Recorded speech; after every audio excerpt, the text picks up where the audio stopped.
A point and goodie so all you Ramble Maniacs out there, and it goes a little something like this. Ladies and gentlemen, boys and girls, children of all ages, Ramble Mania proudly brings to you. It is I, inaugural Ramble Mania heavyweight champion, four-time Ramble Mania champion, inaugural tag team champion, Hazel the IIZombie. No twin magic this time, but I am always joined along with. That would be me, your former five-time Ramblemania champion, and of course, your current one half of the reigning defending Ramblemania tag team champions of the world, TJ the Great. TJ the Great. And, we could just call this Ramble Mania Bridge since it's Twin Magic and Banter Club on the show here. And welcome to another edition of What SmackDown. We give you the good, the bad, who booked the shit on Friday night SmackDown. And there's no who booked this shit here. And I'm very happy about that because after watching Raw, there was a lot of who booked that shit there. But this, I think a lot of people tell me like directly, like, this is the A show. This is the show that people watch. And it's like, I never give SmackDown any sort of credit or the time of day to watch it. Coming back to watching now, I'm starting to see what people are really talking about. Like, yes, we're actually seeing some actual wrestling, some entertainment here, some build-up. As people who watch this show know, I am removed from all of the WWE. I don't watch this show. I don't watch the one that comes on Monday. The only WWE shows I watch are pay-per-views and NXT. Yep. So do you want Monday back? Because after the third week, I'm done. I want to call it quits. Well, if you're done, I definitely don't want that shit. No, I'm gonna keep it going because there's it's not that there's nobody else. It's just who can keep it going but me. Yeah, like, I don't want it. But yeah, coming back to this, I mean, same as you. I always hear, SmackDown is where it's at as far as main roster WWE. Like it's actually good, is what they say. Mm-hmm. And watching this, I definitely didn't hate this show. I'll say that. Neither did I. I definitely didn't hate this show. I'll get this out the way right now because I don't want to complain about it 20 times throughout the show. One of the main reasons I don't watch the weekly WWE shows anymore is because of the camera work, the cuts, the zooms, all that bullshit. I think you and I have a certain understanding. Like, we're big on film and editing buffs, and like we know when we look at stuff like that, all that cutting, all that zooming, all the editing that they have to do, it's sometimes they do good things with it, but at the end of it, sometimes it just becomes atrocious when they try to do too much with it. There's so many segments during this show where dudes aren't even doing shit. Like, it's just one dude standing in one spot, just standing over another dude, and it's 20 cuts in between 3 different angles. It's like, that's just unnecessary, bro. It really is not unnecessary for them to have that. It makes your product literally unwatchable. Like, forget whether or not like the writing is good or the wrestling is good. Like, that could be whatever, but your actual visual product is literally unwatchable because of the camera work.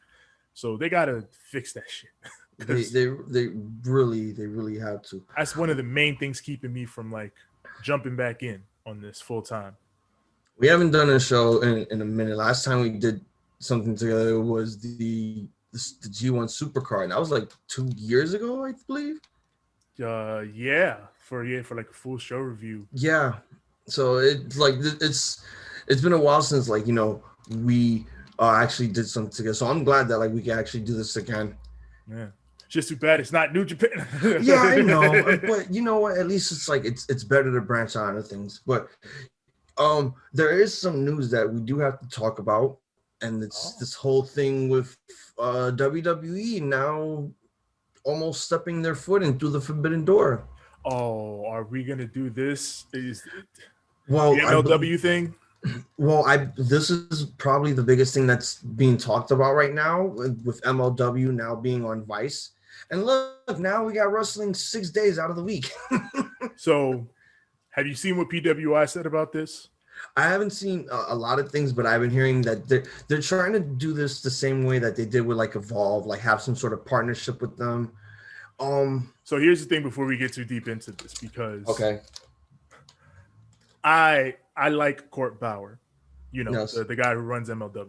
Uh-huh. I've always liked Court Bauer, even going back to when MLW was the podcast network. Like you remember Hazel, like Yes, he had Conan. Yes, he had Conan, he had Jim Cornette, and all. Yeah, Wait, wasn't he a former WWE writer? Yeah, he used to be a former WWE writer. Okay. Yeah. And apparently he this is a funny thing about it. He and Stephanie had like beef or whatever. But so Court Bauer, cool dude, does Wally Mania, all the cool shit. Yes.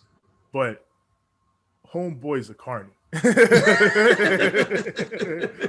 Like, there's always a big ass story about MLW. Like, yo, MLW is about to do something crazy that always seems to come out through like, the main pipelines, because Court Bauer is cool with most of the writers. Like, he's cool with Meltzer and he's cool with Johnson and all those guys. Yes. So usually if an MLW story leaks, Court Bauer probably told him that shit himself.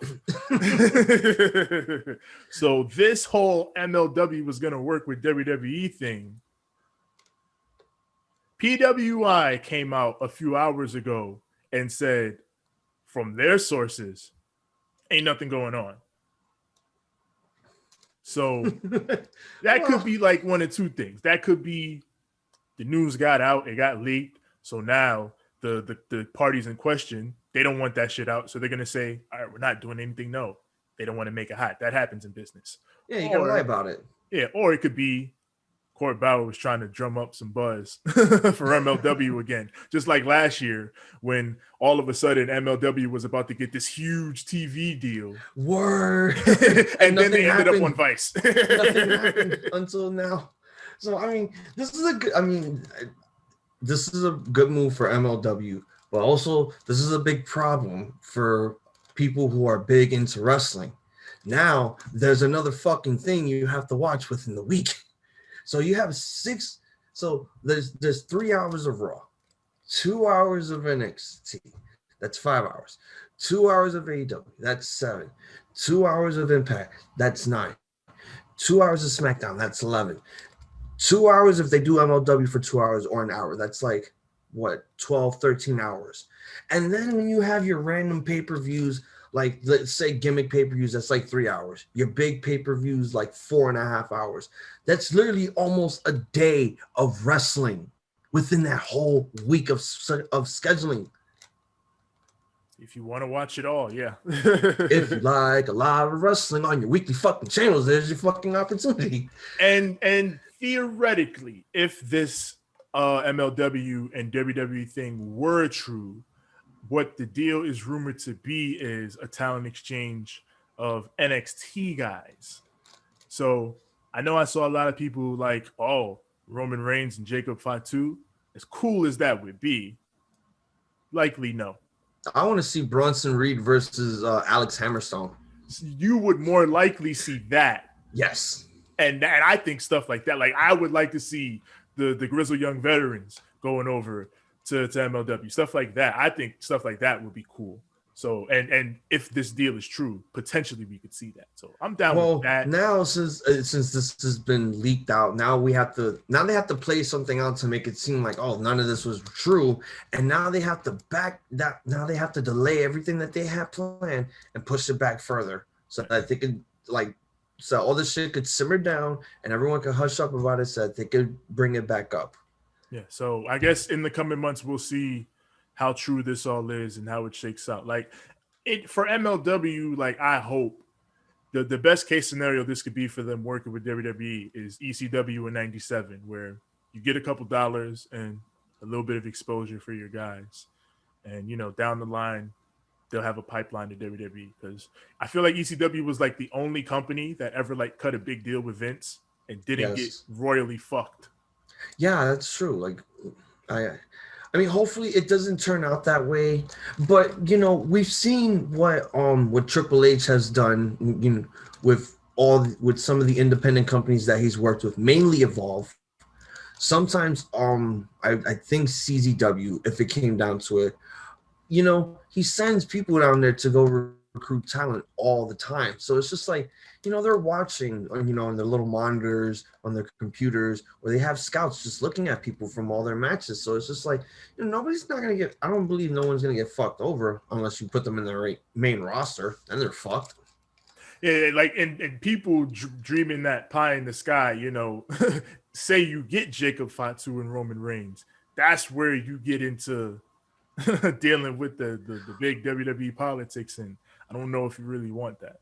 I just like, I want to see where MLW goes. Hopefully this TV deal, comes to fruition. It's next weekend that it debuts, right? I think so, yeah. Okay, so and it's good for Vice to have more wrestling besides Dark Side of the Ring. I'm actually I'm pretty excited to watch season 3. Oh yeah, season 3 looks like it's gonna be dope. Yeah.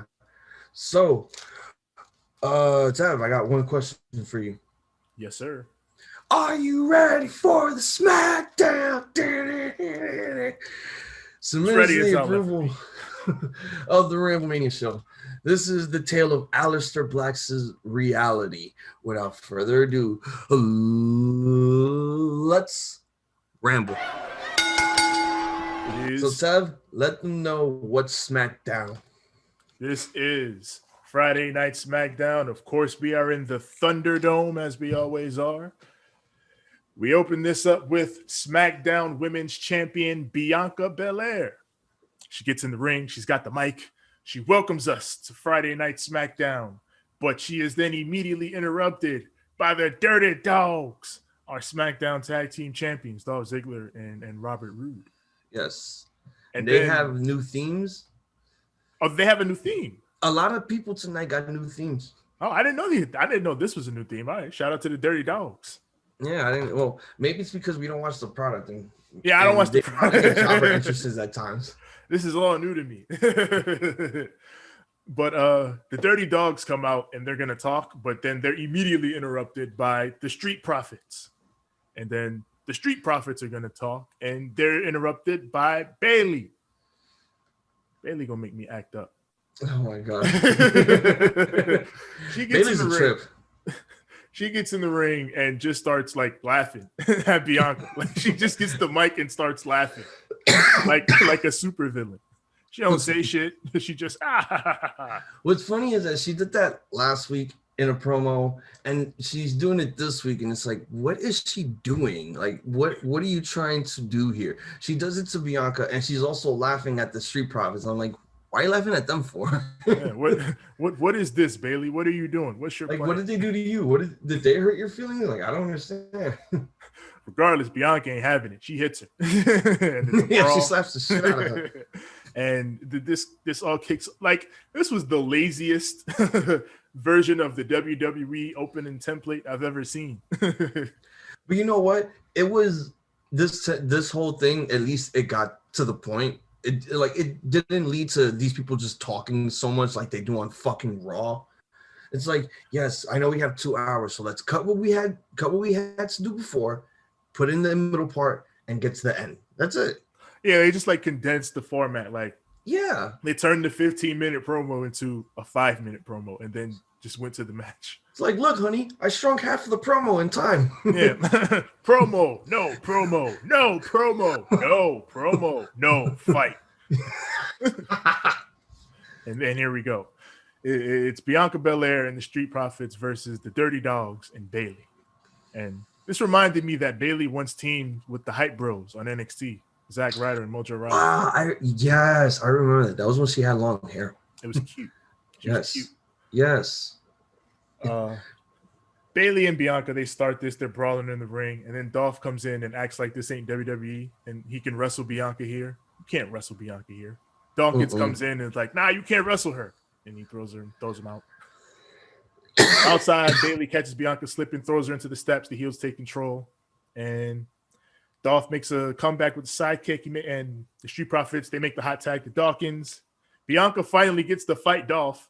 She's going to put him in the KOD, but Bayley interferes, and she gets put in the KOD, and then the Profits come in. Montez hits his frog splash, and they get the pinfall on the Dirty Dogs.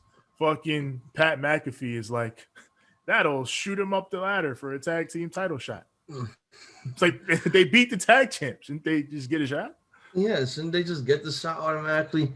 You know what? Oh my god! You know, I always complain about how WWE needs tag teams in their shows, and I don't mind when you do rematches, but when you're constantly doing them just over and over, even if you have to add like some sort of stipulation, like, oh, we're gonna add the women now. Oh, we're gonna do this. Like, oh, we're gonna like, yeah, it's good for what it is, but when you try to oversell it and you try to give it to us like constant, it's like now it gets boring. This match wasn't boring at all. This was actually pretty entertaining. I dig every person that participated in this match that competed. Bianca Belair showcasing her work as a strong women's champion. Bayley, you know, building up this rivalry that she's going to have with Bianca going into Redacted Backlash. I like the story that's going on here, even if it just involves Bayley laughing. She doesn't have to talk, you know, on this promo. She could just prove to herself that she has this character and, you know, break out and branch into something different. If she wants to feel like she's having a midlife crisis and going crazy, go ahead. I like it. Yeah. Go ahead. This was, you know, this was a good match. I enjoyed all these men, all these people competing. Montez Ford, you know, stuns me every fucking time. And, you know, Angelo Dawkins impressing me every week, always showcasing his skills, always doing new shit. And I love how he has improved. I went from him being like, it wasn't the most hated to like, oh, this guy's going to be gone soon to like, this guy could go. I don't want him. I don't want these two guys separating. We always told you. Yeah, no, I like you guys always told me, but sometimes I have my skeptics. Sometimes I look at guys, it's like, I don't think he can last long in the company. I have to feel like Triple H sometimes. This guy's not over. He is, but he can't wrestle. And this guy's good, you know? But I really enjoyed this match. This was actually worth the entertainment. Yeah, for you know, a little short, you know, 5 to 10 minute opening deal. It did remind me, I do like all these people. I do miss watching all these people wrestle. We got Kayla with Daniel Bryan asking about, you know, the stakes and how they're weighing on his mind for the main event tonight. But Bryan is like, you know, I feel great because a one-on-one match with Roman Reigns is all I've wanted this whole time. He says, you know, I'm going to beat Roman Reigns tonight. And after I beat Roman Reigns, the first thing I'm going to do is I'm going to give Cesaro a title shot. Cesaro deserves it. And then, you know, we move on to Seth Rollins, who they do this throughout the night. They have everybody give their pick for the main event. And Seth is the first one to give his pick. And surprisingly, he doesn't pick Roman. His Shield bro. He picks Daniel Bryan. It's like, I'm picking Daniel Bryan to have the biggest upset of all time. But he's not going to face Cesaro for that belt. He's going to face me. I like this whole thing backstage. I mean, I liked the whole build-up that they did for this main event. Like, this is... And I kind of botched it last week because I thought that they were plugging this for Redacted Backlash. I didn't think this was actually going to be for this week.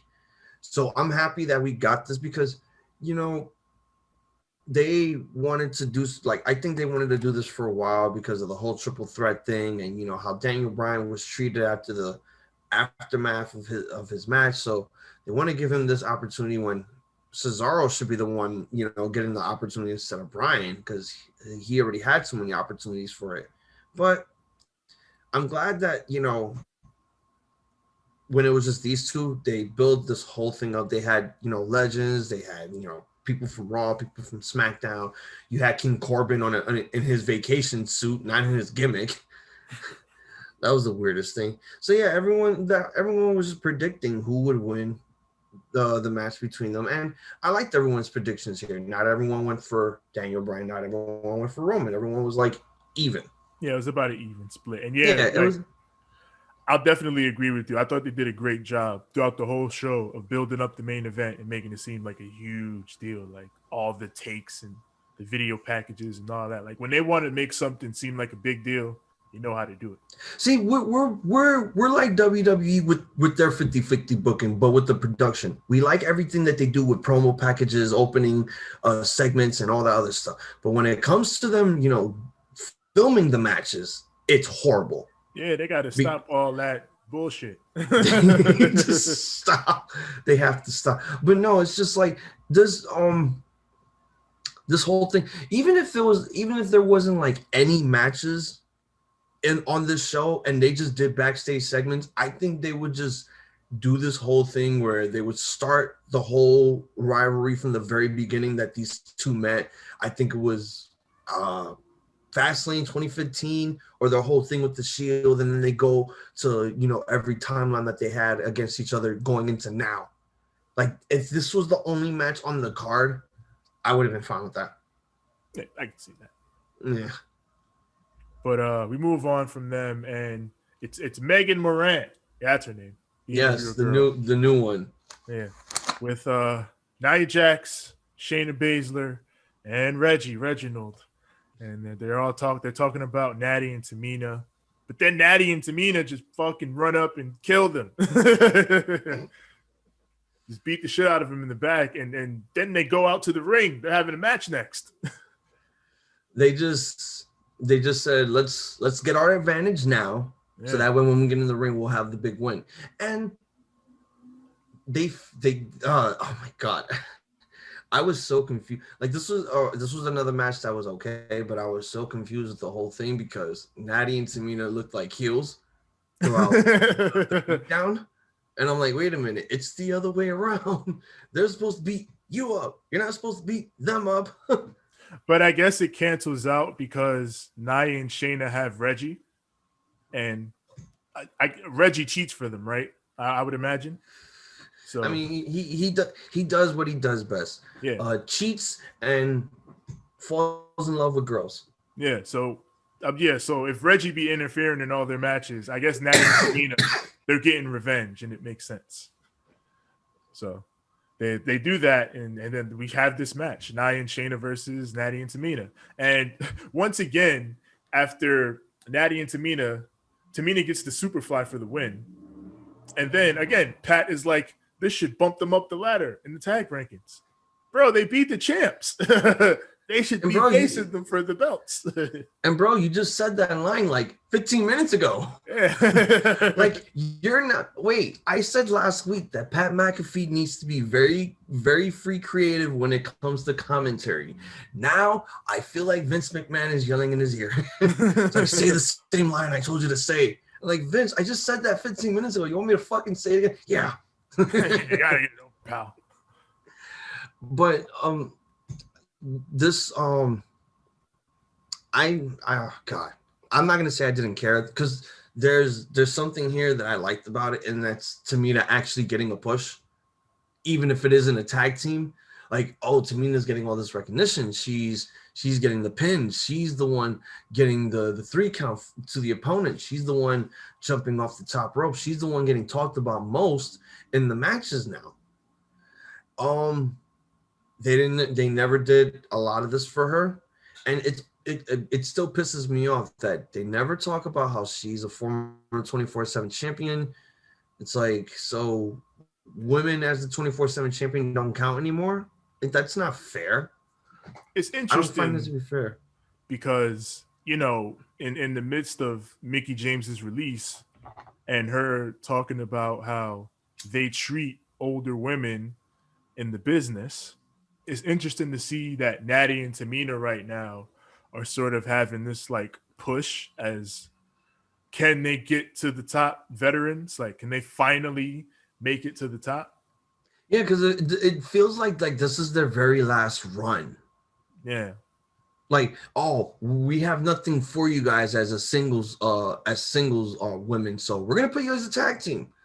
And I feel like when they did that, it's like this is the end for them. And I don't want it to feel that way, but WWE makes it feel that way for us. And I hate that because they have a lot left in the tank. The problem is it's just you don't know what you want to do with them, and then you leave them in catering prison for so long. They want to go on Twitter and complain. Yeah, I think Carmelo was just upset about them being on TV. Look, everybody wants to be like Freddie Mercury. They just want to break free. I want to break free sometimes too from this fucking program. Ain't that true? We go to Shinsuke Nakamura giving his pick for the match. He picks Daniel Bryan, but he says, if Roman Reigns wins this match, then you may have escaped me before, Roman, but I'm going to face you very soon. Yeah, and I have something to say about that.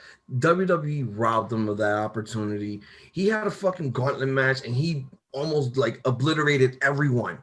He won that match. And the fact that they didn't give him a fucking title shot whatsoever, it was like, that's a stab in the back right there. Oh, that's when the Adam Pearce thing happened, right? Yes. Okay. Yes. And it's just, it became, at first it became embarrassing because I want to see Nakamura versus Roman Reigns. I would love to see that. Heel Roman Reigns versus Nakamura. No more dick punching Nakamura, like strong style Nakamura. Yes. Give me that versus the tribal chief for the Universal title. Yeah, spoilers by the end of the show, he's gonna need opponents. Yeah, no, because it's true. I feel as if Shinsuke Nakamura got robbed in this whole situation. And yes, he's earned the right to have a Universal Championship match against Roman. When is that going to happen? That will be the question. And again, I guess they're setting up Cesaro now, but maybe after that we'll see. But we move on from Shinsuke to Kayla with Rey and Dominic Mysterio talking about, they may be in line for a tag team title shot. And Dominic, he talks about his dad being, his hero. He always thought he was a superhero as a kid. Runs down his accomplishments. Multi-time world champion, tag champion, so on and so forth. And then Rey says, we have a chance to make history by being the first ever father-son SmackDown tag team champions. Yes, it's true. I mean, we've had the first who was the first ever brother tag team champions in WWE? I mean, besides, we don't count Edge and Christian because they're kayfabe brothers. Shoot brothers. Was it the Steiners? Probably, right? The first brother tag team to win championships. Yeah, like either that or like the Hearts, but to have like the first ever father-son tag team champions, I'm surprised that Dusty and Dustin didn't do that in WCW. Right? Like that was an idea in the works. That could have been an idea in the works right there. Yeah. But I don't know, one thing led to another. But to see this, like, I would love to see this one because yes, it's a family becoming tag team champions, and it's a father-son duo. 2, this is probably the end for Rey before he passes the torch on to his son. 3, it gives Dominic more time to freshen up as a singles competitor, to hide his weaknesses, get the guidance from his father and from everyone that he faces as a tag team before he moves on to the singles division.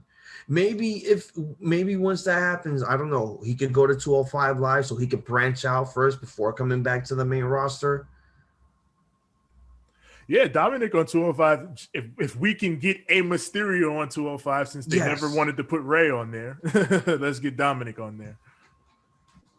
Because like it would have looked bad if they forced Rey to go to 205 Live and like we have this former WWE champion, world heavyweight champion, going into 205 Live. But not if you give it the proper context. Like, this is Rey Mysterio, one of the greatest cruiserweights of maybe the greatest cruiserweight of all time, come into the cruiserweight show to give it that gravitas. Like, if you frame it like that, that works. I would want to look at Rey Mysterio as like a special attraction. He doesn't have to be on there every week.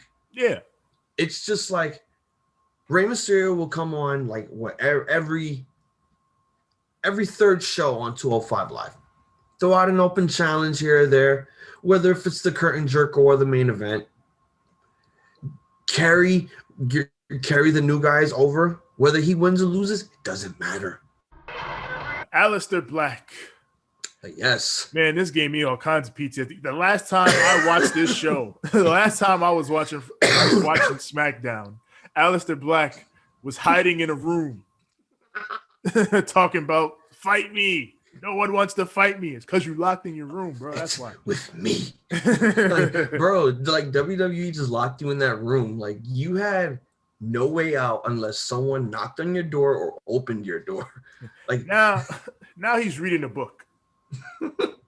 What's the book about? It's basically, well, I'm guessing it's about his life, because if it's called Tales of the Dark Father and Aleister Black is the darkest motherfucker in WWE next to The Fiend, then yeah, there's gonna be some continuity going on here.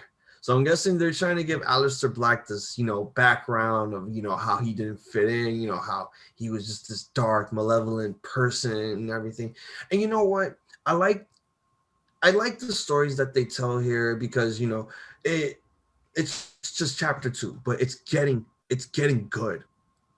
It's like it's like a children's horror book that you take to a campfire to read to like a bunch of Boy Scouts and shit, and you gotta get them on something to fucking get scared and shit.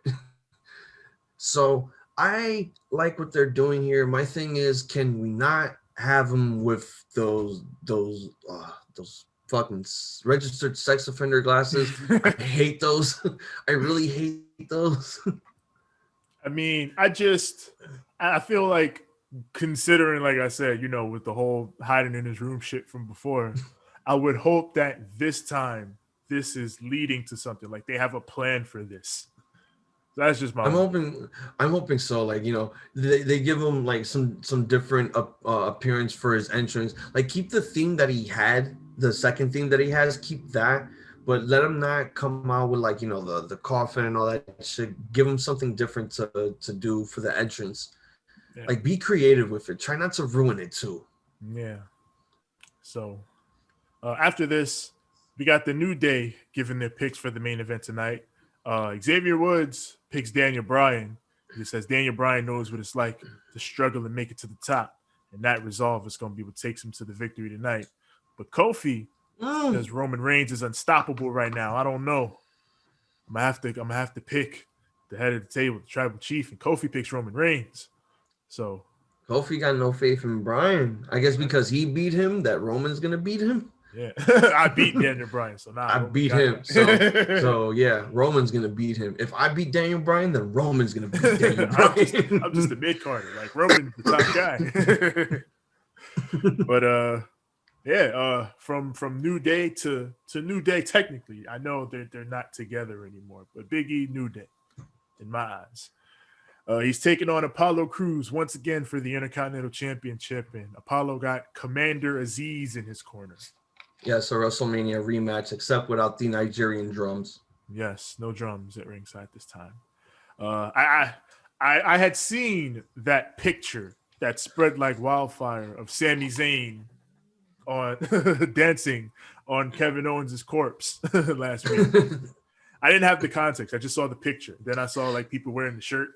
So there's a lot of build before you say your thing. There's a lot of build going on with this Intercontinental Championship match, and I feel as if now we're gonna get it at Redacted Backlash, a fatal 4-way with Owens, Zayn, Apollo, and Big E, just to get those two rivalries out of the way, and whoever wins it just is gonna go on to do something else from there on.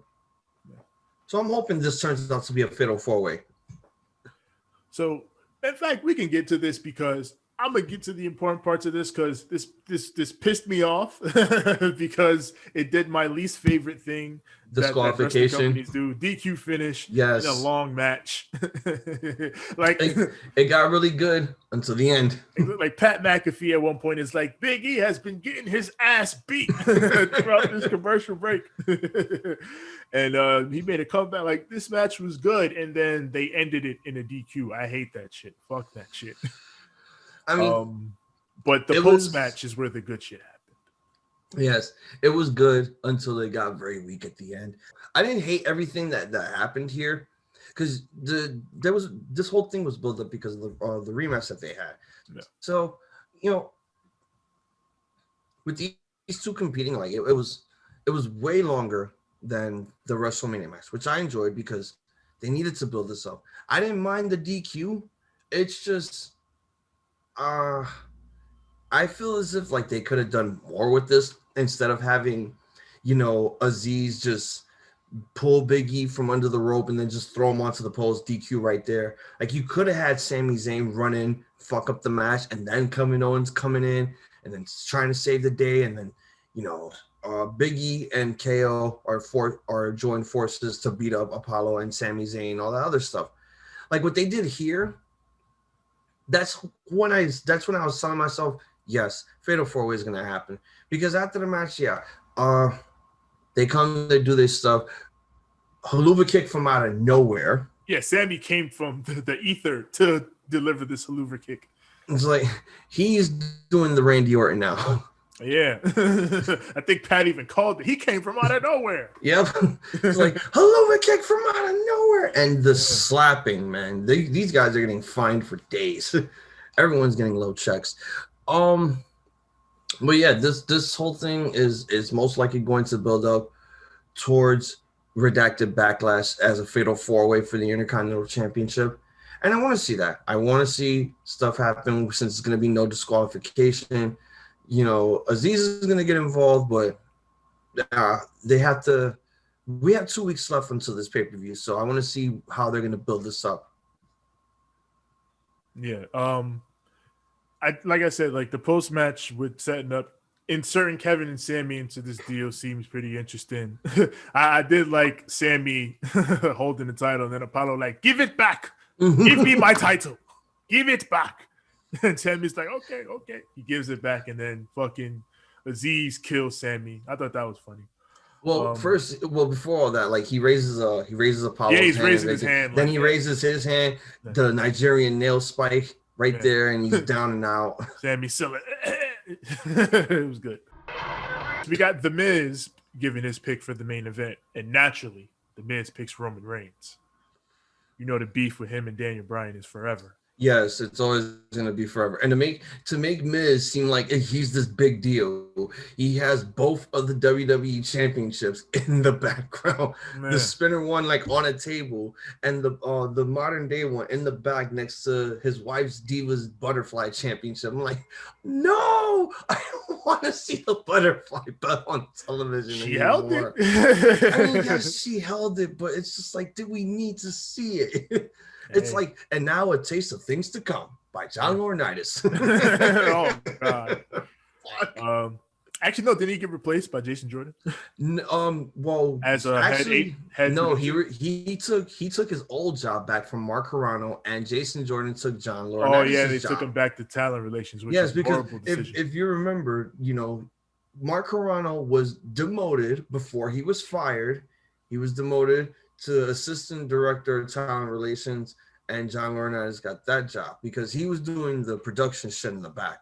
So Jason Jordan basically took his position as head producer of Raw and SmackDown. That's why when you watch the Raw Rants video later, when you see Raw later, you're gonna see that there was a fucking idiot running in the gorilla, but you also see Jason Jordan in the fucking gorilla position, like doing work. Oh, okay.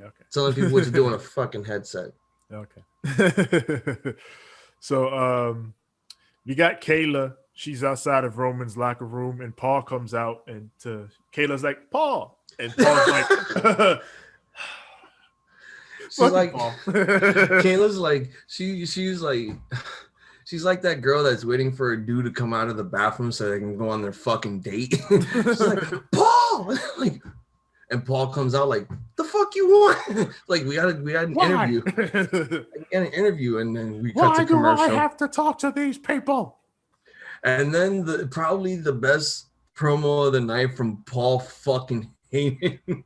Yeah, Heyman, he cut a good one here. He said he is sick of Daniel Bryan.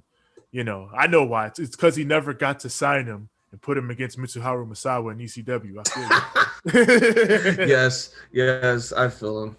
And that would have been awesome. He puts over Daniel Bryan's Hall of Fame career. He says, did Daniel Bryan defy all the odds and make it to WWE? Yes.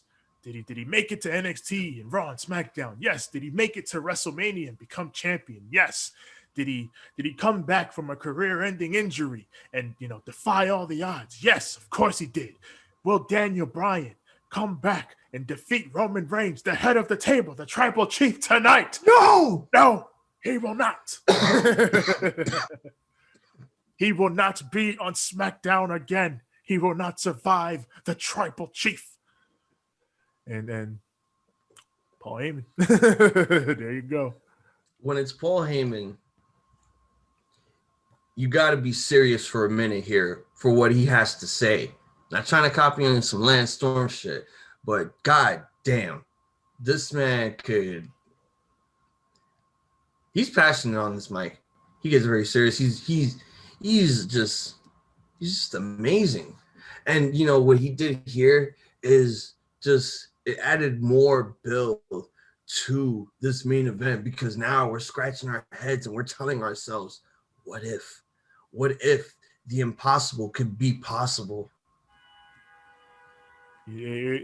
Again, like we've been talking about throughout the show, they did a tremendous job of building this main event matchup. And right before we get to it, they're doing Retro SmackDown next week. Yes, they were plugging this a whole bunch of times throughout the whole show. I think this was the fifth time they did it. This was weird to me because they were plugging it like the mid-90s, like the New Generation era. And it's like SmackDown started in 1999. Like they had like Vince on commentary and shit like that. It's like they were showing they had all this footage. They had all the fucking big square TVs, the CTR TVs, and all that other shit. And I'm just like, wait a minute. Yeah, you're right. Like SmackDown was in 99, and they're showing us all this new generation footage that like, bro, this was like a bad LJN Super Nintendo commercial. Yeah, which would fit if we were doing like a 1993 old school show, but this is a show that started in 99. Where's the Limp Bizkit? Where's the explosions? Where's the new metal? Where's the fucking where's the gruesome cartoons? Where was the violence? All you showed us was what? Where is Yeah, you could have gave us that. You could have gave us the Marilyn Manson. And, that's the thing. Let's talk about this real quick before we go on something else. How do you think, are we going to get the oval stage, or are we going to get the one with this? See, that would be... Because they still have the fish, right, in the warehouse? They still, they keep everything in that warehouse. But here's the thing, though. When you have something like this, if you're trying to build up to something like this, how is this going to work with the virtual crowd? I think because the Ovaltron may be easier to use because it's a simpler setup, and they like their screen setups now. They would use that if they were going to use an old school stage. Mm-hmm. So maybe the Ovaltron. I would say the Ovaltron, but when I'm looking at this arena that they're in, it doesn't look as big as it is, because the fucking stage is small as hell. Yeah, and then since you have all the Thunderdome screens and shit, like I don't know if they'll change the setup. Like they could and still have the Thunderdome because they do it in CWC, but it all depends on what they want to do. I mean, I'm hoping that if they're gonna go old school with it, at least go old school with it. Have the stage for nostalgia. Get rid of the LEDs on the ring aprons. Get rid of all those. Get rid of the electric LED panels on the post. Get rid of all that shit. Go nostalgic with it and have fun with it. Don't make it look so corporate. Yeah, like if you want to put an old school aesthetic on it, go all in with that. Especially if you have the assets and the tools for it, just make it happen. This is the first time that that SmackDown is actually going old school. Yeah. It's now time for the main event for the Universal Championship. Love Greg Hamilton's Universal title intro. Title versus career. If Daniel Bryan loses this, he must leave SmackDown. Daniel Bryan versus Roman Reigns. This had a big match feel. And who else? Who else should make the final pick of the night? But He's in a Hawaiian shirt. In his Hawaiian shirt, looking like he's about to go on vacation and shit. He's like, I'm not in gimmick mode today. I'm gonna tell sure you. Wasn't. He was chilling. He was about to go stream or some shit. He just said, "Fuck this shit." After this, I'm getting my check. I'm going home. Yeah. I gotta go. I gotta go to Puerto Rico. Yeah, this man, he came to pick up his check. He was only here to pick up his check. But then they called him for an interview. Hey, who you think gonna win? Roman, like, whatever. Like, hey, before you go, I mean, I know you want to get your check, but hey, before you go, just do 5 seconds of this promo real quick. Yeah. Like, do I gotta? No, you don't. Just be like that. You just gotta tell us who's gonna win. Yeah. It's like, you want to get paid, right? Yeah. Do this promo, okay? Yeah. Roman gonna win. It's been many years, many years, many fucking years, and finally, no more Shield theme. New tribal chief theme. Somebody needs to get a car because I'd rather bump this shit in the streets while driving. This shit go hard, bro. Roman's theme goes hard. The full cementation, the symbolic cementation that he finally has his own character. Truly. A new theme, new attire, new everything. Well, I wouldn't say his own character yet, because you still need to get rid of the fucking the Shield pants and boots. You need new gear there. The only thing you updated was your fucking Infinity Gauntlet glove, making it gold. That's the vest off. Well, yeah, you took the vest off because now you need girls to look at you. Well, they were looking at him before, I imagine. Can you imagine WrestleMania? I think nobody was distracted in that match. Not even the females. They were just like watching that shit. It was a great match. And yes. So was this. This was also a fucking look who it is. You know? And the stage was set with this final boss theme for Roman Reigns. Like this felt like the third stage of the final boss in the game. He's whipping out all his fucking best moves on you. Mm-hmm. Late in this match, Bryan goes for a tope suicida, but Roman catches him and drops him with a belly to belly on the outside. And then he's gonna spear him through the barricade, but Bryan sidesteps him and Roman just crashes through that shit, almost hits the seats. Then they start trading their finishers. Bryan goes for the knee. Roman goes for the Superman punch. Roman goes for the spear, but then Mr. Small Package, Bryan gets him in that.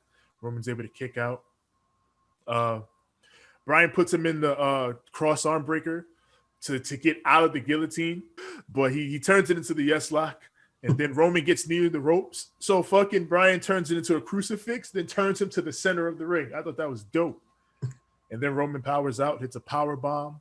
And then he does the guillotine again. But since Bryan has worked on his right arm the whole match, he can't fully lock it in. So Roman just says, fuck it, and switches to the left arm and locks the guillotine in. And he yokes Bryan up, chokes him out. Bryan passes out. Referee calls it. Roman retains. No Jey Uso interference, which I was pleasantly surprised with. Nope. He went clean. Won that shit clean. Yeah. Which caught me by surprise because, yes, I was expecting a Jey Uso interference. And mind you that, like, this match was basically, once it hit 9 o'clock, they did all their backstage stuff, and it was just like, oh, I'm thinking we're going to get another match after this. I was like, no, it's 9:20. We're going into this match. Yeah, this basically consumed the whole second hour. This match. Like, I give this match so much props because there was a story here. They had the whole show was building up to this match. You know, you had your superstars coming in. You said your predictions on who's going to win. You got your legends coming in saying who's going to win. You got Paul Heyman doing these interviews. This is Daniel Bryan's last chance at the Universal Championship. So, I mean, technically, he's not really fired. He's just gone from SmackDown. So I wouldn't be surprised if he shows up on fucking Raw on Monday. Yeah. So with all this happening, there was just this match needed all the time that they gave it because of the build. And I really like that they gave this match all the time till the end of the show to give us everything here. There was some crazy spots. There was a Superman punch that Daniel Bryan just kicked the fucking arm. I'm like, you see that shit on replay. I'm like, holy shit, that hurts. The spear going to the barricade. Holy shit. And, all the counters, all the fake pins, all the counters. Like, I know we complain about false finishes, but there wasn't really a lot of that here because they were more focused on the submission stuff until they got also all the big moves. There was this one spot that they did where, I don't know, Daniel Bryan caught him with the knee and he was close to the ropes. And I'm like, ref, his hand's under the rope already. Why are you still counting? Why do you have to wait for him to put the foot up? Yeah. His hand was already under the rope. Yeah. Like, if you're supposed to call it like a shoot, call it like a shoot. If his hand is under the rope, you can't do the count. Yeah, he must have missed that. Like, you need to be more thorough with your. I'm not gonna blame the ref because the ref did a good job here, but I'm just saying that one mishap, you need to be very thorough with it.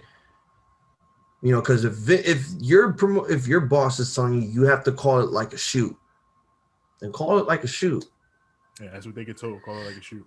Yes, and Roman won clean, and you can't complain about that because there are a lot of heels that would, win clean in situations like this, especially if it's someone's very last opportunity at the title. Yeah, there's other ways to get heat other than just having the dude cheat all the time. You can have a dude win clean and still have the people hate him by virtue of him retiring Daniel Bryan, who everybody loves, retiring. Because, like you said, Daniel Bryan's not really going to retire right now. He's just probably going to go to another show. But, like you said, I thought this was a great match. I thought every time I happen to tune in to see what they're doing with Roman Reigns, it's always something bigger, furthering him as a top heel and the top guy in this company. So, yeah, they're on fire with him right now. Mm-hmm. And then we get to the end where, after everything that happens, with the guillotine and Roman making Bryan tap out, he goes outside the ring, goes to grab some chairs. He's about to put Daniel Bryan in a concerto. He wants to get rid of him for good. Good riddance, fucker. Cesaro comes out, tries to save the day. Uppercut City. All over the place. I mean, just uppercuts into the ring, goes outside, uppercuts him right to the barricade. And then, Roman now gets back on the offense. Main event, Jey Uso comes in, saves his cousin. Here he comes to save the day. He just beats the shit out of Cesaro. And then, the classic, I'm going to tie your arms on the fucking rope so you can't escape. And at that one moment that they did that, I was telling myself, you think me is going to come on and he's just going to come in and spear everybody? No. All we see is Daniel Bryan lying helplessly on the floor with a chair onto his face, about to get concertoed. Cesaro is forced to watch Daniel Bryan be concertoed. And this is the dumb shit that bothered me, that pissed me off so bad. They filmed it in the worst angle ever.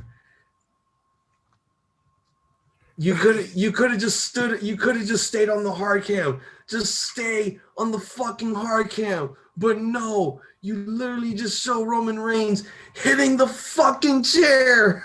God, out of the chair. All them damn cuts you do. You couldn't just find the right shot and leave it. Could have just left it on the fucking hard cam. That's the most suspenseful shot. And that's the thing. Every time they did a concerto, they always did it on the fucking hard cam. They never switched to any other camera unless if it was necessary. The hard cam is the only time that you need the concerto to look as dangerous as possible. But no, you just said, go to camera 12, go to that guy in the ring. Clonk, I hit the chair. Show's over. But that was the ending, setting up Cesaro's killing off Daniel Bryan and setting up Cesaro as the challenger going forward for Roman, and that was SmackDown. That's what SmackDown. That's what SmackDown. What was your overall thoughts, and give it your final grade? Yeah, as far as overall as a product, it's like I always say with WWE. I still see a lot of the issues that ingrained in just the like. But I always say this: the company, top to bottom, needs to be rehauled. Everything about the way they do their entire fucking deal just needs to be changed.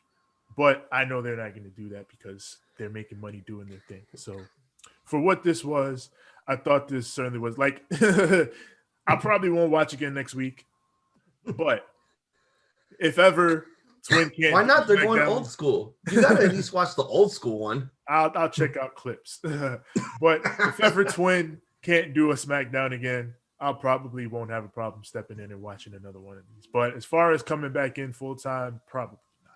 But Well, this I mean, show I thought was a solid goods. Like it was mainly built around the Daniel Bryan Roman Reigns situation, and that delivered. So that brought the show up to where it needed to be.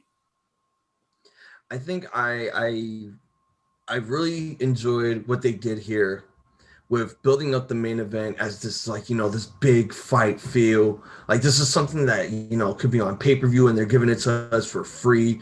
Good shit. I mean, yeah, sometimes it's bad. It's sort of a bad play to, give away, your big fight feels just on television because there's no build-up. But this shit had build-up, from last week going into this week. It showed that, like, they're really trying to make SmackDown the A show and also trying to bring fans back into reality. Like, oh, we gave you some bad shit here. Come watch this shit. We got some good shit going on here. I mean, yes, it's a recharge from watching the abomination that is Monday Night Raw.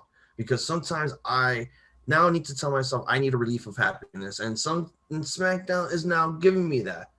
People have been telling me that SmackDown is the A show and it's the must-watch show on television. And people have not proved me wrong. And I think now I'm enjoying SmackDown every Friday now. And I can't wait to see what they're going to provide us with next week. Every match here was good. I mean, besides the women's tag match, it was okay. It wasn't bad, but it was there. That's all it was. It was there. Yeah. All right. But everything building up to the main event, great value, great production, great story to be told here too, and a good way to end this rivalry between Roman and Daniel Bryan so that Roman can now focus on other people like Cesaro or Nakamura or Big E or Sami Zayn or King Cor, anyone right now, anyone. We'll just have to wait and see. I'm going to give this one a 3.5. Really good show. Very good. Keep up the good work. Impress me. Yeah, I didn't feel like I wasted my time watching this, so that's A-okay with me.